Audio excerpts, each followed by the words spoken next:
Now I'll read the rest of chapter 9 and then the beginning part of chapter 10 from our Read-Aloud book, Harriet the Spy, by Louisa Fitzhugh.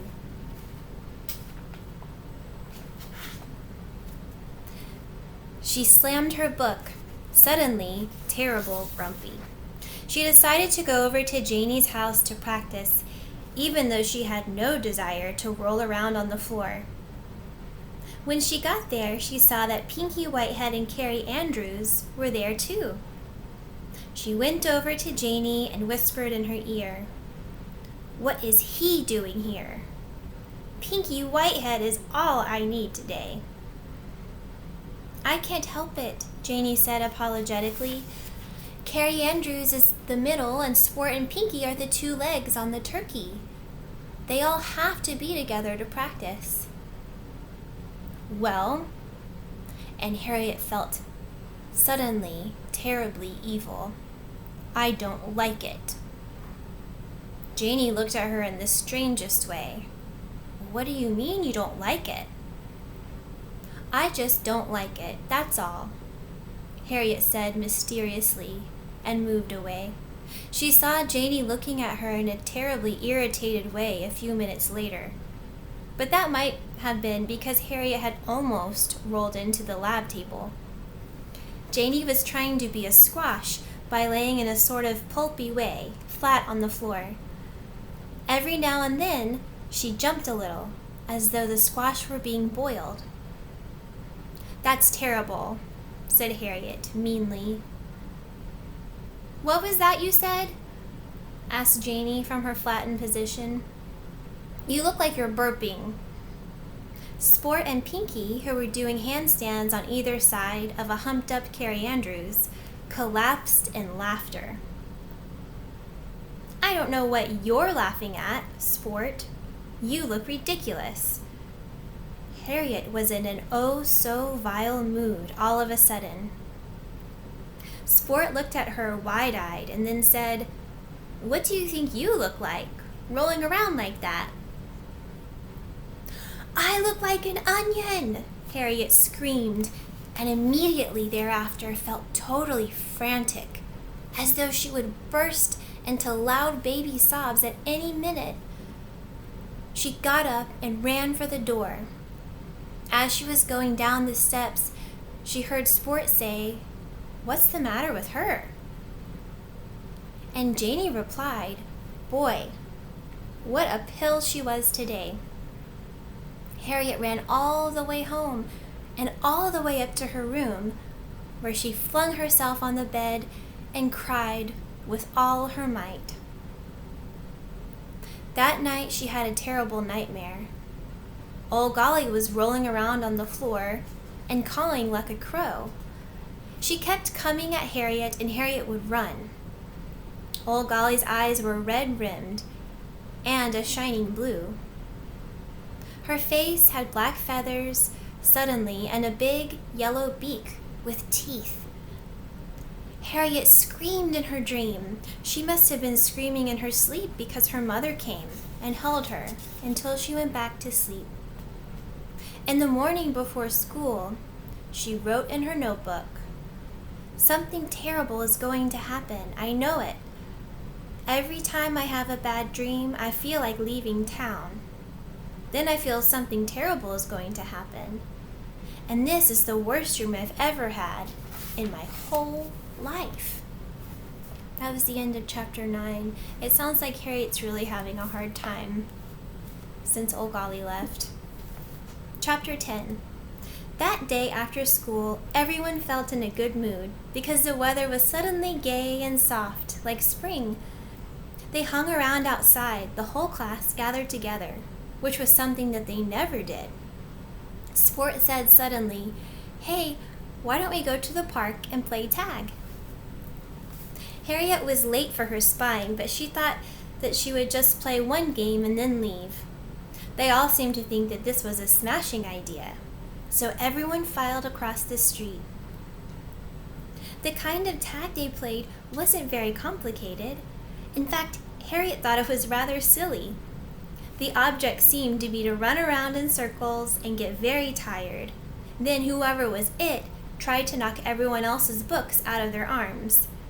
They played and played. Beth Ellen was eliminated at once, having no strength. Sport was the best. He managed to knock down everyone's books except Rachel Hennessy's and Harriet's. He ran around and round then, very fast. Suddenly, he knocked a few of Harriet's things off her arms. Then, Rachel tried to tease him away, and Harriet started to run like crazy. Soon she was running and running as fast as she could in the direction of the mayor's house. Rachel was right after her, and Sport was close behind. They ran and ran along the river. Then they were on the grass, and Sport fell down. It wasn't any fun with him not chasing, so Rachel and Harriet waited until he got up. Then, he was very quick and got them. All of Rachel's books were on the ground and some of Harriet's. They began to pick them up and go back to join the others. Suddenly, Harriet screeched in horror, "Where is my notebook?" They all began looking around, but they couldn't find it anywhere. Harriet suddenly remembered that some things had been knocked down before they ran away from the others. She began to run back towards them. She ran and ran, yelling like a banshee the whole way. When she got back to where they had started, she saw the whole class: Beth Ellen, Pinky Whitehead, Carrie Andrews, Marian Hawthorne, Laura Peters, and the boy with the purple socks, all sitting around a bench while Janie Gibbs read to them from the notebook. Harriet descended upon them with a scream that was supposed to frighten Janie so much that she would drop the book. But Janie didn't frighten easily. She just stopped reading and looked up calmly. The others looked up too. She looked at all of their eyes, and suddenly, Harriet M. Welsh was afraid. They just looked and looked, and their eyes were the meanest eyes that she had ever seen. They formed a little knot and wouldn't let her near them. Rachel and Sport came up then. Marian Hawthorne said fiercely, "Rachel, come over here." Rachel walked over to her, and after Marian whispered in her ear, got the same mean look. Janie said, "Sport, come over here." "What do you mean?" said Sport. "I have something to tell you," Janie said, in a very pointed way. Sport walked over, and Harriet's heart went into her sneakers. "Thanks!" Harriet felt rather hysterical. She didn't know what that word meant, but since her father said it all the time, she knew it was bad. Janie passed the notebook to Sport and Rachel, never taking her eyes off Harriet as she did so. "Sport, you're on page 34. Rachel, you're on page 15, she said quietly. Sport read his and burst into tears. "Read it aloud, Sport," said Janie harshly. "I can't." Sport hid his face. The book was passed back to Janie, and Janie read the passage in a solemn voice. "Sometimes I can't stand Sport, with his worrying all the time and fussing over his father. Sometimes he's like a little old woman." Sport turned his back on Harriet, but even from his back, Harriet could see that he was crying. "That's not fair," she screamed. "There's some nice things about Sport in there too." Everyone got very still. Janie spoke very quietly. "Harriet, go over there on that bench until we decide what we're going to do with you." Harriet went over and sat down. She couldn't hear them. They began to discuss something rapidly, with many gestures. Sport kept his back turned, and Janie never took her eyes off Harriet, no matter who was talking. Harriet thought suddenly, "I don't have to sit here," and she got up and marched off in as dignified a way as possible under the circumstances. They were so busy that they didn't even seem to notice her. At home, eating her cake and milk, Harriet reviewed her position. It was terrible. She decided that she had never been in a worse position. She then decided that she wasn't going to think about it anymore. She went to bed in the middle of the afternoon and didn't get up until the next day. Her mother thought that she was sick and said to her father, maybe we ought to call the doctor." "Finks, all of them," said her father, and then they went away and Harriet went to sleep. In the park, all the children sat around and read things aloud. These were some of the things that they read. Notes on what Carrie Andrews thinks of Marion Hawthorne. Thinks is mean, is rotten in math, has funny knees, is a pig, and then, if Marion Hawthorne doesn't watch out, she's going to grow up into a Lady Hitler. Janie Gibbs smothered a laugh at once, but at that one, but not at the next one. Who does Janie Gibbs think she's kidding? Does she really think that she could ever be a scientist? Janie looked as though she had been struck. Sport looked at her sympathetically. They looked at each other, in fact, in a long, meaningful way. Janie read on. What to do about Pinky Whitehead. 1. Turn the hose on him. 2. Pinch his ears until he screams. 3. Tear his pants off and laugh at him. Pinky felt like running. He looked around nervously, but Harriet was nowhere to be seen.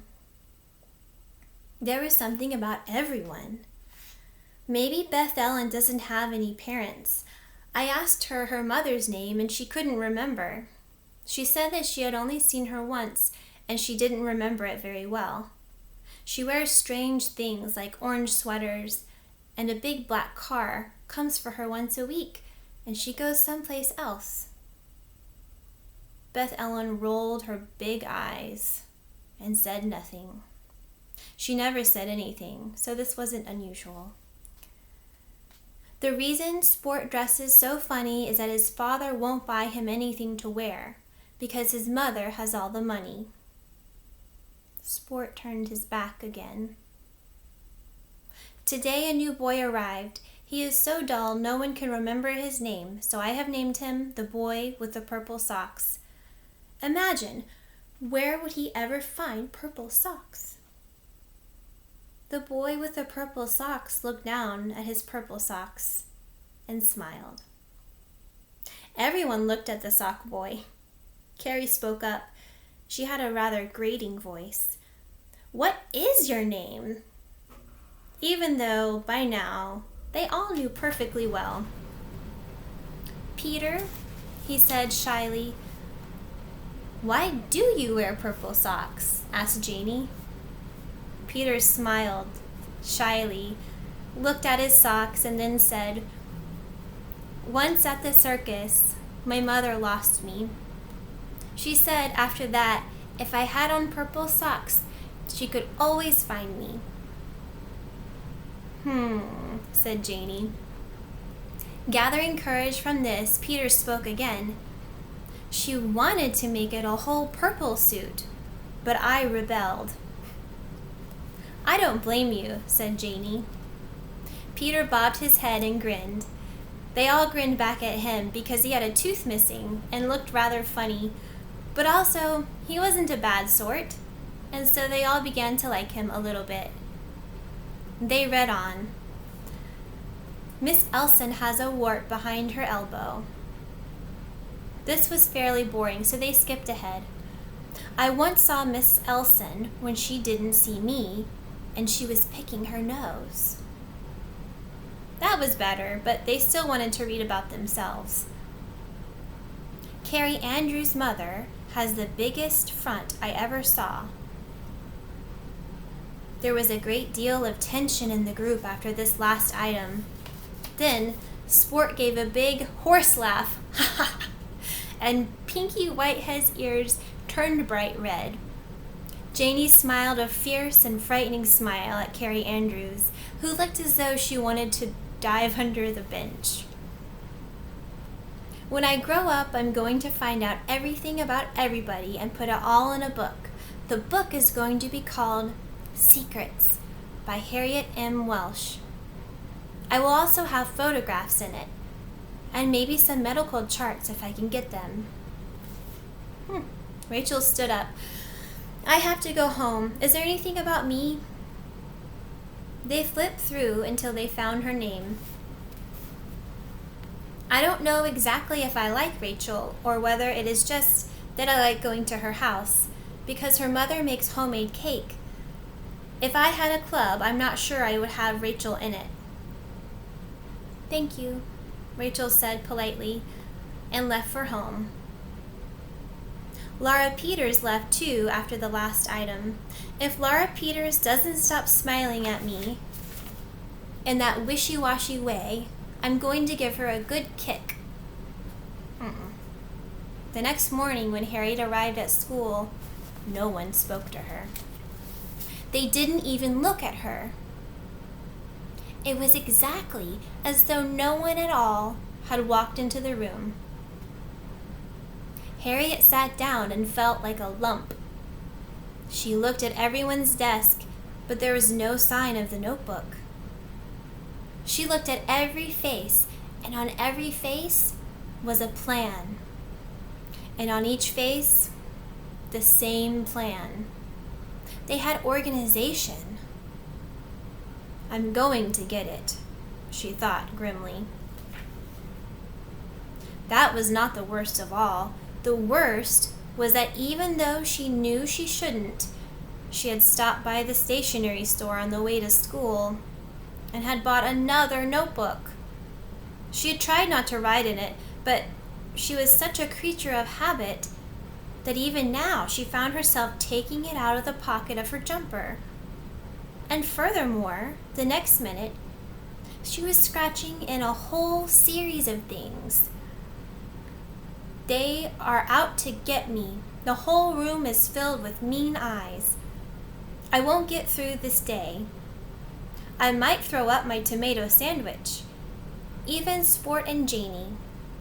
What did I say about Janie? I don't remember. Never mind. They may think I am a weakling, but a spy is trained for this kind of fight. I am ready for them. She went on scratching until Miss Elson cleared her throat, signifying that she had entered the room. Then everyone stood up as they always did, bowed, said, "Good morning, Miss Elson," and sat back down. It was the custom at this moment for everyone to punch each other. Harriet looked around for someone to do some poking with, but they all sat stony-faced, as though they have never poked anyone in their whole lives.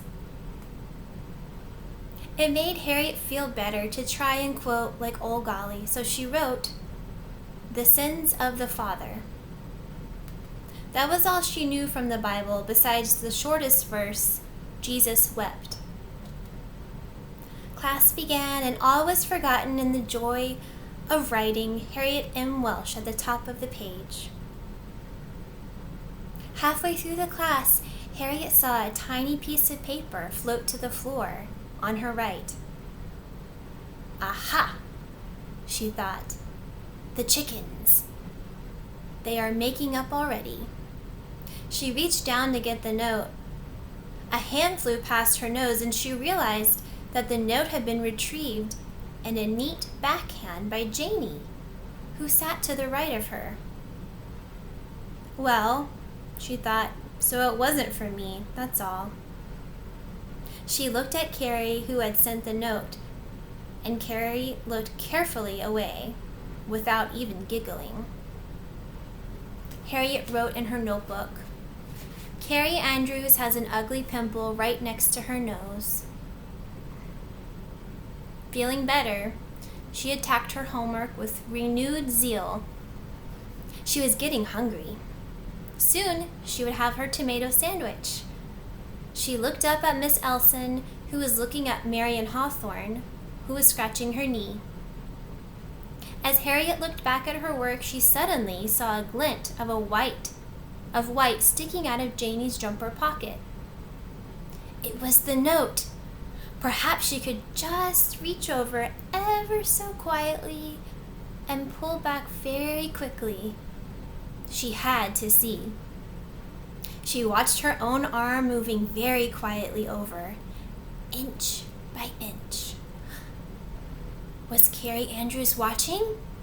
No. Another inch. Another. There! She had it. Janie obviously hadn't felt a thing. Now to read. She looked at Miss Elson, but she seemed to be in a dream. She unfolded the tiny piece of paper and read, "Harriet M. Welsh smells. Don't you think so?" Oh no! Did she really smell? What of? Bad, obviously. Must be very bad. She held up her hand and got excused from class. She went into the bathroom and smelled herself all over, but couldn't smell anything bad. Then she washed her hands and face. She was going to leave, then she went back and washed her feet just in case. Nothing smelled. What were they talking about? Anyway, now, just to be sure, they would smell soap. When she got back to her desk, she noticed a little piece of paper next to where her foot would ordinarily be when she sat down. Ah, this will explain it, she thought. She made a swift move, as though falling, and retrieved the note without Miss Elson seeing. She unrolled it eagerly and read, "There is nothing that makes me sicker than watching Harriet M. Welsh eat a tomato sandwich. Pinky Whitehead." The note must have misfired.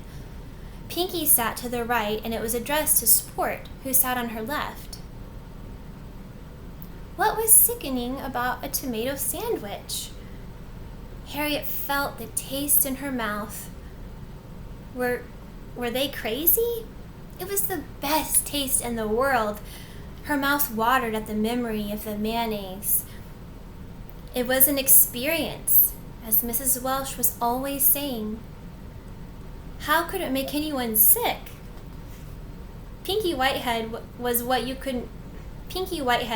could make you sick.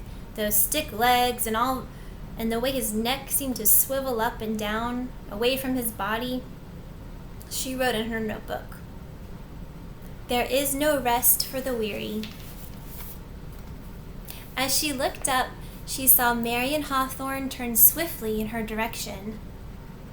Then suddenly, she was looking full at Marion Hawthorne's tongue out at her, and a terribly ugly face around the tongue, with eyes all screwed up and pulled down by 2 fingers, so that the whole thing looked as though Marion Hawthorne were going to be carted away to the hospital. Harriet glanced quickly at Miss Elson. Miss Elson was dreaming out the window. Harriet wrote quickly, "How unlike Marion Hawthorne. I didn't think she did anything bad." Then she heard giggles. She looked up. Everyone had caught the look. Everyone was giggling and laughing with Marion, even Sport and Janie. Miss Elson turned around and every face went blank. Everybody bent over their desks. Harriet wrote quietly, "Perhaps I can talk to my mother about changing schools. I have the feeling that this morning that everyone in this school is insane. I might possibly bring a ham sandwich tomorrow, but I have to think about it." The lunch bell rang. Everyone jumped as though they had one body and pushed out the door. Harriet jumped too, but for some reason or other, 3 people bumped into her as she did. It was so fast that she didn't even see who it was, but the way they did it, she was pushed so far back that she was the last one out of the door. They all ran ahead, had gotten their lunch boxes, and were outside by the time she got to the cloakroom. It's true that she was detained because she had to make a note of the fact that Miss Elson went to the science room to talk to Miss Maynard, which had never happened before in the history of the school. When she picked up her lunch, the bag felt very light. She reached inside, and there was only crumpled paper. They had taken her tomato sandwich. They had taken her tomato sandwich. Someone had taken it. She couldn't get over it. This was completely against the rules of the school. No one was supposed to steal your tomato sandwich. She had been coming to this school since she was 4. Let's see, that made 7 years. And in all those 7 years, no one had ever taken her tomato sandwich. Not even during those 6 months when she had brought a pickle sandwich with mustard. No one had even asked for so much as a bite. Sometimes Beth Ellen passed around olives because no one else had olives and they were very chic, but that was the extent of the sharing. And now, here it was noon, and she had nothing to eat. She was aghast. What could she do? It would be ridiculous to go around asking, "Has anyone seen a tomato sandwich?" They were sure to laugh. She would go to Miss Elson. No, then she would be a ratter, a squealer, a stoolie. Well, she couldn't starve. She went to the telephone and asked to use it because she had forgotten her lunch. She called and the cook told her to come home and that she would make another tomato sandwich in the meantime. Harriet left, went home, ate her tomato sandwich, and took to her bed for another day. She had to think. Her mother was playing bridge downtown. She pretended to be sick enough so that the cook didn't yell at her, and yet not sick enough for the cook to call her mother. She had to think. As she lay there, in the half-gloom, she looked out over the trees in the park. For a while she watched a bird, then an old man who walked like a drunk. Inside she felt herself thinking, "Everybody hates me, everybody hates me." At first, she didn't listen to it, and then she heard what she was feeling. She said it several times to hear it better. Then she reached nervously for her notebook and wrote in big block letters, the way she used to write when she was little, "Everybody hates me." She leaned back and thought about it. It was time for her cake and milk, so she got up and went downstairs in her pajamas to have it. The cook started a fight with her, saying that if she were sick, she couldn't have any cake or milk. Harriet felt big, hot tears come to her eyes. and then she started to scream. The cook said calmly, "Either you go to school and you come home and have your cake and milk, or you are sick and you don't get cake and milk, because that's not good for you when you're sick. But if you don't lie around up there all day, but you don't just lie around up there all day and then get cake and milk." "That's the most unreasonable thing I've ever heard of," Harriet screamed. She began to scream as loud as she could. Suddenly, she heard herself saying over and over again, "I hate you, I hate you, I hate you." Even as she did it, she knew that she really didn't hate the cook. In fact, she rather liked her. But it seemed to her that at that moment, she hated the cook. The cook turned back and Harriet heard her mutter, "Oh, you hate everybody." This was too much. Harriet ran to her room. She did not hate everybody. She did not. Everybody hated her, that's all. She crashed into her room with a bang and ran to her bed and smashed her face down into the pillow.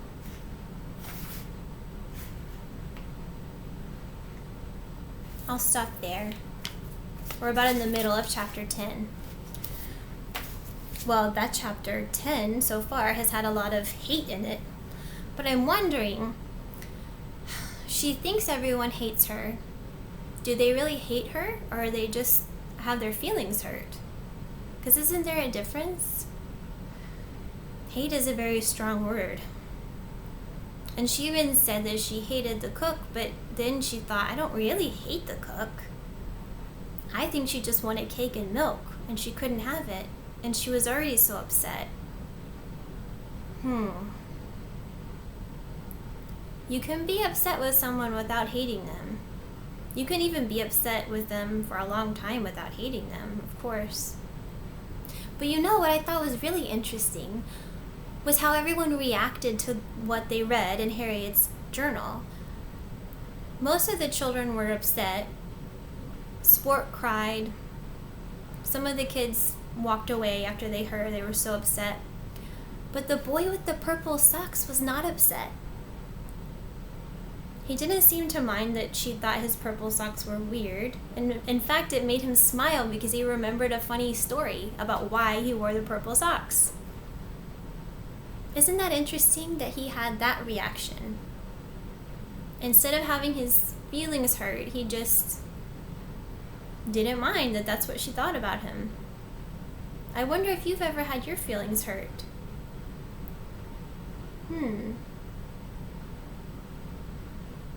And if maybe the next time you have your feelings hurt, you can try and do something like the boy with the purple socks and find it funny. It can be hard to do, but it seems like he's having a better time than the rest of them. I hope this gets worked out soon. I feel so bad for Harriet, but most of all for all of her classmates who read those horrible things about themselves. They must be feeling really bad. Maybe you can think of something she could do to make it up to them. How could she make up writing all those bad things about them and help them feel better and maybe even forgive her? Maybe you can write the rest of chapter 10 the way you would have written it. And then next I'll read the rest of chapter 10 and you can see how close you are to the way that the writer wrote it.